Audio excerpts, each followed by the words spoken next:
11,000 rupees की goods आपके पास कुल थी अवेलेबल टू मैन्युफैक्चर। लेस कर देंगे जो इस साल भी कंप्लीट नहीं हुई। हमने सब कॉस्ट तो पे की है चीजों पर, लेकिन सब कंप्लीट नहीं हुई। जब इस साल कंप्लीट नहीं हुई, इस साल की कॉस्ट में से इसको माइनस कर देंगे और जिस साल कंप्लीट होगी उस साल की प्रोडक्शन की कॉस्ट में इसको शामिल करेंगे।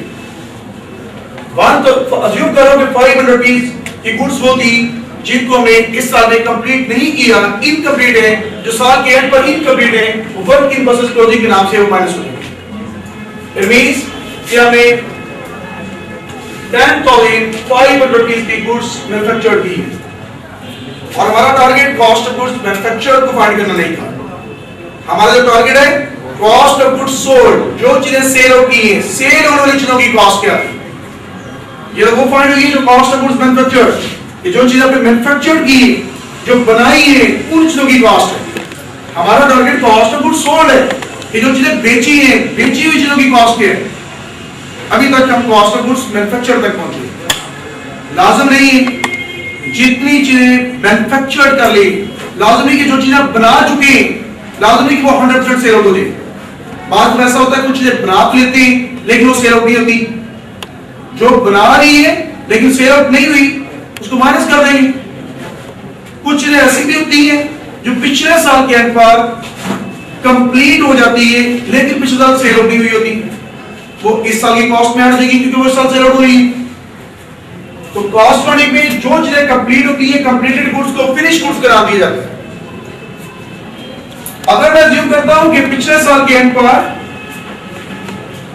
9500 रुपीस की गुड्स थी जो पिछले साल के एंड पर कंप्लीट तो कर ली थी लेकिन पिछले साल सेल आउट नहीं हो सकी।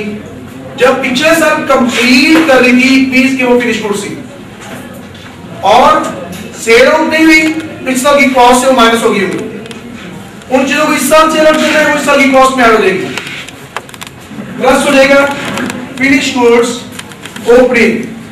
जो साल के शुरू में कंप्लीटेड गुड्स का स्टॉक पड़ा हुआ था, फिनिश गुड्स ओपनिंग, इसको ऐड कर देंगे। 10,500 की चीजें सब कंप्लीट की, 9500 रुपीस की चीजें वो थी जो साल के शुरू में कंप्लीट थी लेकिन सेल आउट नहीं हुई थी। 10,500 की चीजें सब कंप्लीट की है। 9,500 रुपए की गुड्स वो थी जो प्रीवियस ईयर्स के एंड पर कंप्लीट थी लेकिन प्रीवियस ईयर में सेल आउट नहीं हुई थी। जब प्रीवियस ईयर में कंप्लीट थी, प्रीवियस ईयर में सेल आउट नहीं हुई थी, वो इस साल सेल आउट कर रही है, इसलिए उसकी कॉस्ट इस साल की कॉस्ट में ऐड हो जाएगी। 10,500 की गुड्स हमें इस साल कंप्लीट की, 9,500 की गुड्स पिछले साल के एंड पर बची हुई थी, उसको ऐड कर देंगे। कुल 20,000 रुपीस की आपके पास गुड्स अवेलेबल है फॉर सेल। 20,000 रुपीस की गुड्स आपके पास मौजूद है सेल करने के लिए, तो इसको कहा जाएगा गुड्स अवेलेबल फॉर सेल। 20,000 की गुड्स आपके पास अवेलेबल थी फॉर सेल, इसमें से जो सेल आउट नहीं होगी उसको माइनस करेंगे। अज्यूम कर रहा हूं कि 5,000 रुपीस की गुड्स होगी जो सेल आउट नहीं हुई, जो नहीं सेल हुई उसको माइनस कर देंगे। Closing balance of finish goods first किया 5,000 की गुड्स सेल आउट नहीं हुई, इट मींस कि 15,000 रुपीस की गुड्स सेल आउट हुई। कॉस्ट ऑफ गुड्स सोल्ड, जो चीजें सेल हुई है उन चीजों की कॉस्ट 15,000। इसी प्रोसेस को देखें। सबसे पहला काम, हर चीज की कॉस्ट हमारी 3 एलिमेंट्स पर बेस करती है, मेडिकल की कॉस्ट, लेबर की कॉस्ट और एफएच की कॉस्ट। मेडिकल की कॉस्ट कैलकुलेट करने के लिए वही काम, ओपनिंग स्टॉक जितना साल की शुरू में बैलेंस पड़ा हुआ है, जितना और परचेज किए ऐड कर दी, मटेरियल अवेलेबल फॉर यूज, उसमें से जो मटेरियल इस्तेमाल नहीं किया उसको माइनस कर दी, बाकी आपका जो आंसर आएगा वो मटेरियल यूज होगा।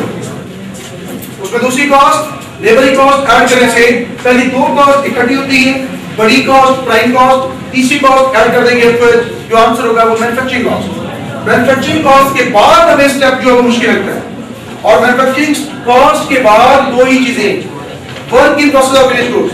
पूरी कॉस्ट अकाउंटिंग में देखें कभी भी ओपनिंग लेस नहीं होगा, क्लोजिंग ऐड नहीं होगा, हर जगह पर ओपनिंग स्टॉक ऐड हुआ करता है, क्लोजिंग लेस हुआ करता है। हाँ, इक्वेशन में ऑपोजिट साइड पर जाकर ये रूल ऑपोजिट हो सकते हैं, जिस तरह के अगर हम ये इक्वेशन यूज करते हैं material use opening plus purchase less closing, हमें क्वेश्चन में मेडिकल यूज भी गिवन हो, ओपनिंग भी गिवन हो, क्लोजिंग भी गिवन हो, परचेज पॉइंट भी गिवन, तब ये ऑपोजिट जाकर साइन चेंज हो सकते हैं। अदरवाइज पूरी कॉस्टिंग में हमेशा ओपनिंग स्टॉक ऐड होता है, क्लोजिंग स्टॉक लेस होता है किसी भी चीज का। मेडिकल का ओपनिंग स्टॉक ऐड हुआ, क्लोजिंग लेस होगी। वर्क की प्रोसेस का ओपनिंग वर्क की प्रोसेस ऐड हुआ, क्लोजिंग वर्क की प्रोसेस लेस होगी। फिनिश गुड्स तो ओपनिंग फिनिश गुड्स ऐड हुई और क्लोजिंग फिनिश गुड्स जो लेस होगी। और जब हम मैन्युफैक्चरिंग कॉस्ट तक पहुंच जाते हैं, उसके बाद वही बातें वर्क की प्रोसेस फिनिश गुड्स दोनों के ओपनिंग स्टॉक में ऐड होना, दोनों के क्लोजिंग स्टॉक में लेस होने, तो हम cost of goods sold statement तक पहुंच जाएंगे। पहला step material cost. Material cost calculate करने के लिए तीन बातें, ओपनिंग स्टॉक प्लस परचेज, जो आंसर आएगा जितना साल की शुरू में स्टॉक पड़ा हुआ है जो और परचेज की, जब दोनों को जमा कर लेते हैं इतना स्टॉक आपके पास अवेलेबल है फॉर सेल, अवेलेबल है फॉर यूज, इतना स्टॉक आपके पास इस्तेमाल करने के लिए दस्तयाब है। जो नहीं इस्तेमाल किया उसको माइनस कर दे, बाकी इसका मतलब आर्टिकल आपने इस्तेमाल किए, जो नहीं इस्तेमाल किया उसको नाम दीजिएगा क्लोजिंग स्टॉक का, बाकी इसका मतलब 2500 रुपीस के मटेरियल आपने इस्तेमाल कर ली। जब दूसरी कॉस्ट उस पर लेबर की कॉस्ट ऐड करेंगे, दो कॉस्ट इकट्ठी करते हैं, प्राइम कॉस्ट, तीसरी कॉस्ट ऐड की मैन्युफैक्चरिंग कॉस्ट। मैन्युफैक्चरिंग कॉस्ट के बाद दो ही पॉइंट रह गए, वर्किंग कॉस्ट और finish goods. Manufacturing cost please कितनी चीजें, इतनी कॉस्ट आपने इस साल पे की, इतनी कॉस्ट इस साल आपने इनकम की, कुछ चीजें वो भी है जो पिछले साल की इनकम्प्लीट की, उसको इस साल में कंप्लीट करने को ऐड कर दें, और जो इस साल में भी कंप्लीट नहीं हुई वर्किंग कॉस्ट क्लोजिंग उसको माइनस कर दें। कुछ चीजें वो है जो पिछले साल कंप्लीट हो गई थी लेकिन पिछले साल सेल आउट नहीं हुई, जो कंप्लीट हो गई थी लेकिन पिछले साल सेल आउट नहीं हुई उनको ऐड कर देंगे, क्योंकि उसकी कॉस्ट इस साल की प्रोडक्शन में ऐड हो जाएगी, उनको इस साल सेल आउट कर देंगे, लेस कर देंगे। क्लोजिंग फिनिश गुड्स जो इस साल में भी सेल आउट नहीं हुई, इस साल की कॉस्ट से उसको माइनस कर देंगे, तो कॉस्ट ऑफ गुड्स सोल्ड जो चीजें इस साल सेल आउट की है एक्चुअली उन चीजों की कॉस्ट 15,000। अब उसको चाहे 50 पे सेल किया, 40 पे सेल किया, जो सेल जितने में भी हुई लेकिन सेल होने वाली चीजों की कॉस्ट वो बड़ी थी 15,000, ये इसकी कॉस्ट है।